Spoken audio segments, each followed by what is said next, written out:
Students, आज हम teaching of commerce में अच्छे प्रश्नों की विशेषताओं के बारे में विस्तार पूर्वक अध्ययन करेंगे। हमें डिस्कस करना है कि जो क्वेश्चन होते हैं वो किस तरीके से अच्छे होते हैं, कौन सी उनमें विशेषताएं होनी चाहिए।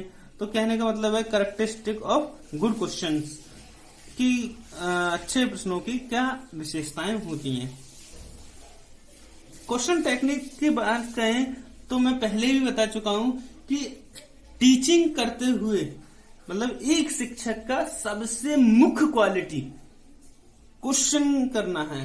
यानी क्वेश्चन करने की जो टेक्निक्स है वो जितनी ही इफेक्टिव होगी, टीचिंग उससे ज्यादा इफेक्टिव होगी।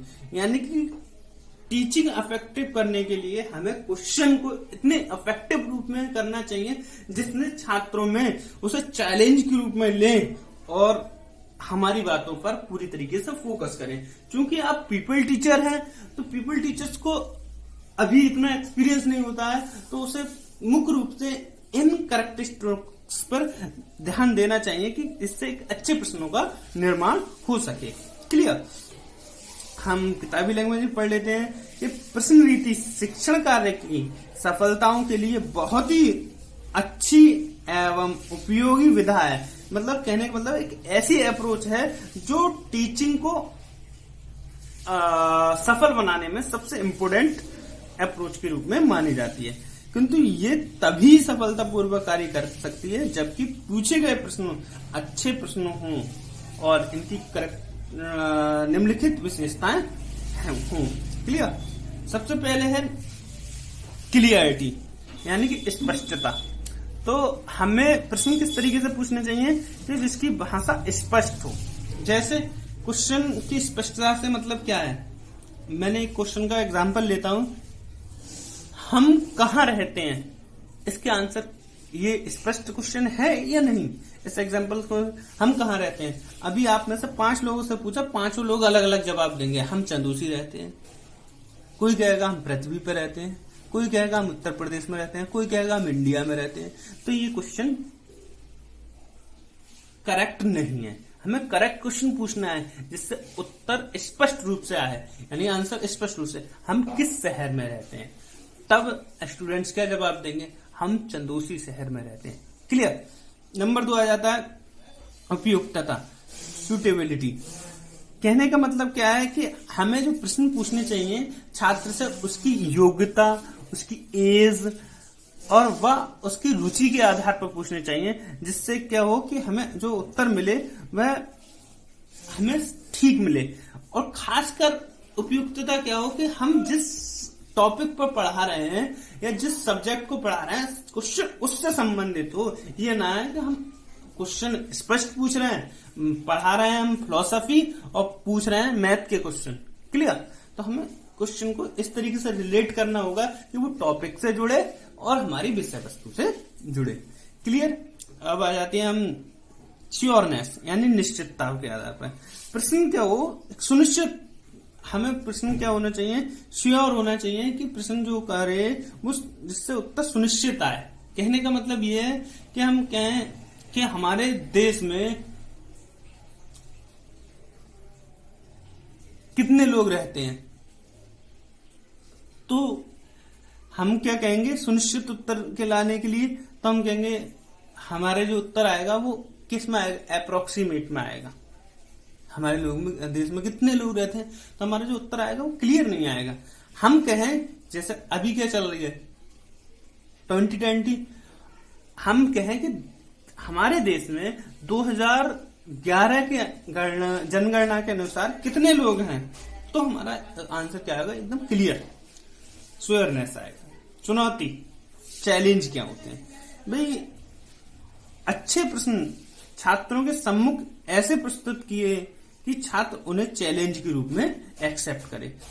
क्या करना है कि हमें छात्रों को क्वेश्चन पूछने के समय एज ए चैलेंज के रूप में देना चाहिए, जिससे छात्र अपनी 100% दे और अपने उत्तरों को इस तरीके से बताए कि वह उसके लिए उत्तरदायी हो जाए।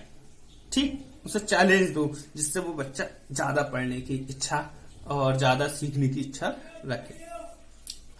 इसके बाद आ जाता है हमारा जो है उद्देश्यपूर्ण। जो हमारा प्रश्न हो वो कैसे हो, उद्देश्यपूर्ण हो, पर्पसफुल हो। कहने का मतलब क्या है कि हमें जो क्वेश्चन टेक्निक है उसको इस तरीके से पूछें, क्वेश्चन इस तरीके से पूछें जिससे क्या हो कि कहने का तात्पर्य है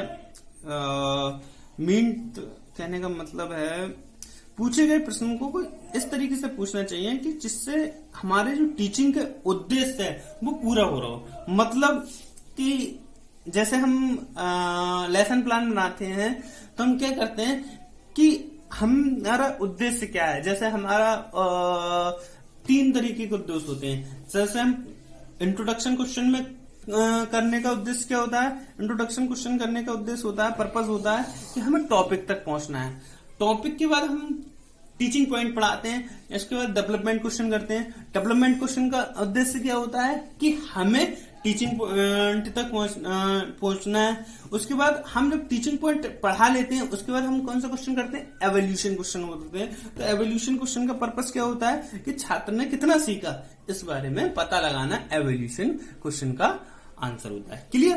तो हमारे क्वेश्चन इस तरीके से पूछे जिससे पता चले कि हमारा जो पर्पस है वो पूर्ण हो रहा है कि नहीं। क्लियर। अब बात करते हैं संक्षिप्तता की, ब्रीफली।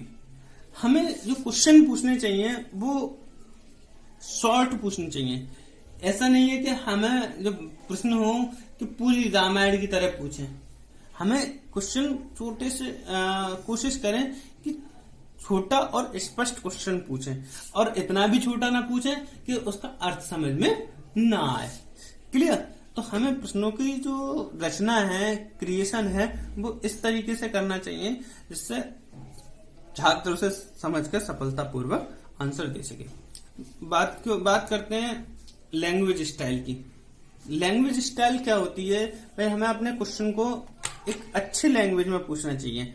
जैसे हम बात करें प्रश्नों की भाषा जो हो सरल और स्पष्ट हो। कहने का मतलब क्या है, सरल भाषा से मतलब हम सोचते हैं कि हिंदी में प्योर हिंदी में ना बोले और इतने क्लिष्ट हिंदी ना हो कि छात्र क्वेश्चन को समझ भी ना पाए, या कि इतनी क्लिष्ट इंग्लिश भी ना हो जिससे छात्र समझ ना पाए। तो क्वेश्चन को हो सके तो इस टाइप से पूछो जो छात्र समझ सके। कहने का मतलब ये है कि हम क्वेश्चन को ऐसे प्रस्तुत करें, ऐसे प्रेजेंट करें कि छात्र उसे समझ सके और उसको उत्तर दे सके।